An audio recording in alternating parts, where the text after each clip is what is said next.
So I'm going to show you around GFI Languard. We'll start by clicking on Start GFI Languard.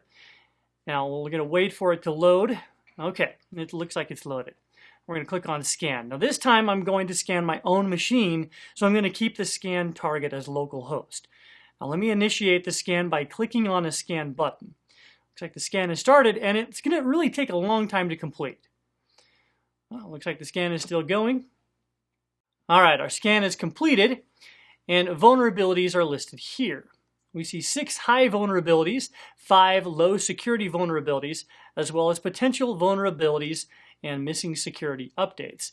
Now we also see network and software audits. We're going to remediate these vulnerabilities. So we'll click on the Remediate tab, select All, and click the Remediate button. Deploy Immediately option is already selected, so click OK. Remediation job has started. Now we can click on Activity Monitor to see the remediation progress. Now while the remediation job progress, we're going to click on Report. Now there are many types of reports. I'm going to go ahead and select the Network Security Overview and click on Generate Report button. Now the report is loading.